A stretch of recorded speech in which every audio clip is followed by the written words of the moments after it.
Gautam neuro care brain stroke, migraine, fits, brain and spine surgeries కి best neurosurgeon. అది సూర్యవంశ సంజాతుడు ఏలిన భూమి.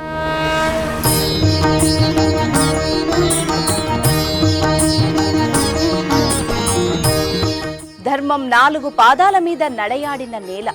స్వార్థం కంటే పరమార్థం గొప్పదని నిరూపించిన పవిత్ర భూమి.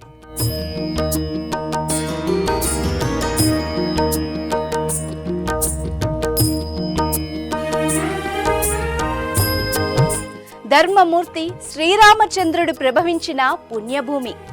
పితృవాక్య పరిపాలనకు, అన్నదమ్ముల అనుబంధానికి, మహిళా పాతివ్రత్యానికి, మానవతా విలువలకు పట్టుగొమ్మైన భూమి. రాముడేలిన ధర్మభూమి. ఎంతో వైభవాన్ని సంతరించుకున్న ఆ నేలపై ఇప్పుడు అతి పెద్ద పండగ జరుగుతోంది. దివ్య వైభవ దీప్తులతో అలరారుతోంది. కోట్లాది మంది భారతీయుల గుండెల్లో రామనామాన్ని ప్రతిధ్వనించేలా చేస్తోంది. దేశ విదేశాలను సైతం ఆ మోక్ష భూమిపై దృష్టి సారించేలా చేస్తోంది. ప్రాణ ప్రతిష్ఠితుడై ఆ అయోధ్య రామయ్య భక్తుల దర్శనానికి సన్నద్ధమవుతున్నాడు. వేదోక్తంగా యజ్ఞ యాగాదులతో క్రతువులు మొదలయ్యాయి. మహాసంరంభానికి సంబారాలన్నీ సిద్ధమయ్యాయి. సరయూ నదీ తీరం రామనామ స్మరణంతో పరవళ్లు తొక్కుతోంది. రాముడే దేవుడు. ఆ దేవునికి ప్రాణ ప్రతిష్ఠ ఏంటి? అసలు ఆ క్రియాకలాపం ఎలా కొనసాగుతుంది? ఆ వివరాలేంటో ఇప్పుడు తెలుసుకుందాం.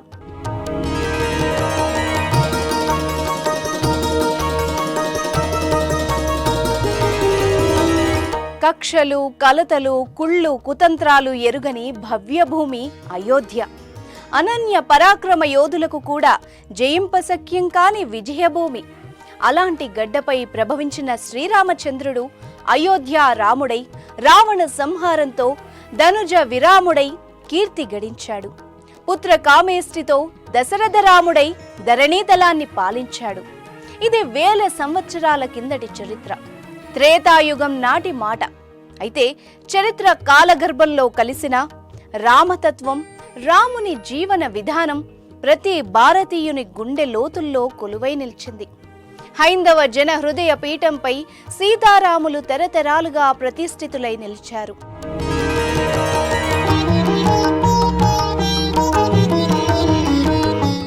రామచంద్రుడు జనించిన పుణ్యభూమే ఆయనకు ఆవాసంగా మారింది. అయోధ్య నిలయంగా వాసికెక్కింది. ఇప్పుడు బాలరామునిగా ఆ సీతారామచంద్రుడు లక్ష్మణ హనుమత్ సమేతుడై గర్భాలయంలో కొలువుదీరబోతున్నాడు. మంగళతుర్య రావాలు మిన్నుముడుతుండగా జగజ్జగేయమానంగా మహత్తర పుణ్య క్రతువులు ప్రారంభమయ్యాయి.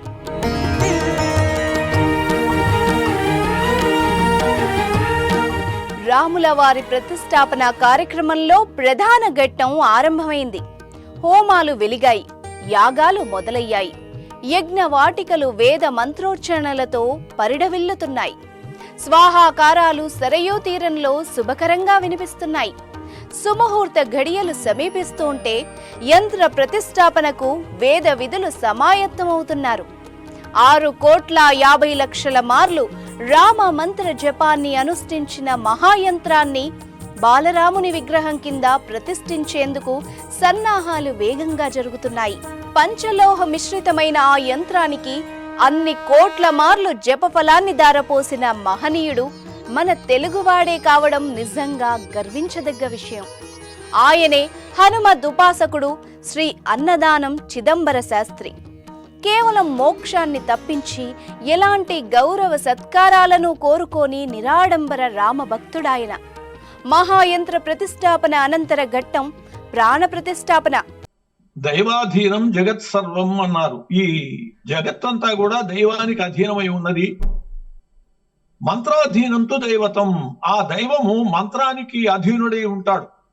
అందువలనే ఆ మంత్రాన్ని అడవుల్లో జపిస్తే అడవుల్లో సాక్షాత్కరిస్తాడు. ఆ మంత్రం చేత ఏడవబడతాడు అని అంటారు భగవంతుడు. ఇప్పుడు రాజకీయ నాయకులు ఉన్నారు, అధికారులు ఉన్నారు. వాళ్ళని మనం ఏదన్నా కోరితే ఫలాని చోట నేను ఉంటానా అక్కడికి రమ్మంటారు. కానీ భగవంతుడు అలా కాదు. మనం ఎక్కడ తపస్సు చేస్తూ ఉంటే అక్కడికే వస్తాడు. దానికి కారణం ఏమిటంటే మంత్రాధీనుడు ఆయన. ఆయన మంత్రం ఎక్కడ జపిస్తూ ఉంటే ఆయన అక్కడ వచ్చి కూర్చుంటాడు. మరి శాశ్వతమైనటువంటి ప్రతిష్టలో ఆయన కలకాలము భక్తులను అనుగ్రహించాలి, వాళ్ళ కోరికలు తీర్చాలి, వాళ్ళ బాధల్ని తొలగించాలి.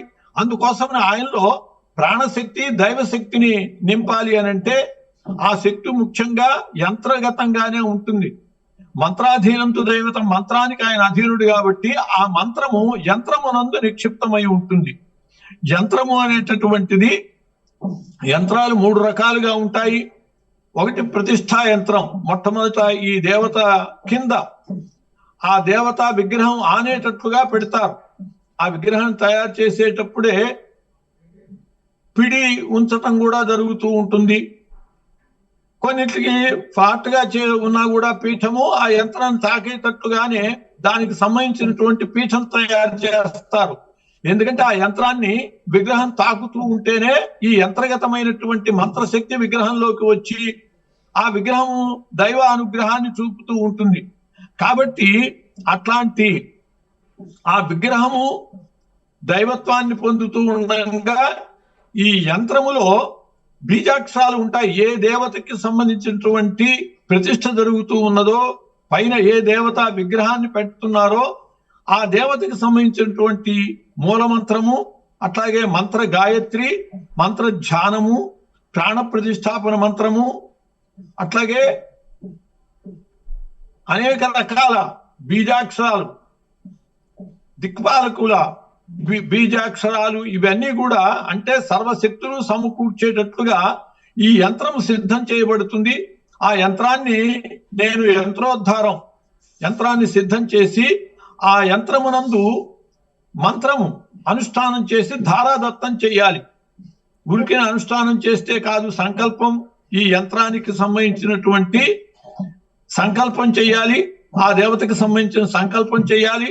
ఆ దేవత విగ్రహమందు చైతన్య సిద్ధి కోసమని, అనుగ్రహ సిద్ధి కోసమని ఈ మంత్రాన్ని ధారాదత్తం చేయాలి. మంత్ర జపం చేసి ఆ యంత్రమునందు నిక్షిప్తం చేయాలి ఆ మంత్రాన్ని.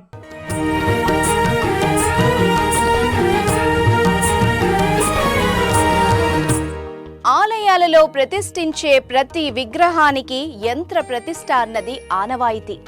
బీజాక్షర సంపుటీకృతమైన యంత్రాన్ని మంత్రబలంతో ప్రతిష్ఠ చేస్తారు.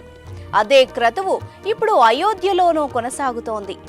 నవరత్నాలు, నవధాన్యాలు, నవధాతువులను నిక్షిప్తం చేసి యంత్ర ప్రతిష్టాపన నిర్వహిస్తారు. ఆ తరువాత బాలరాముని విగ్రహాన్ని ఆ యంత్రంపై ప్రతిష్ఠిస్తారు. మననాత్రాయతే ఇతి మంత్రం అన్నారు. మననం చేయు వారిని సంరక్షించేదే మంత్రం అని దాని అర్థం. ఎక్కువ మార్లు మననం చేయడం ద్వారా అది మంత్రంగా మారుతుంది, మహిమాన్వితమవుతుంది. మాటే మంత్రంగా ధ్వనిస్తుంది, ప్రతిధ్వనిస్తుంది.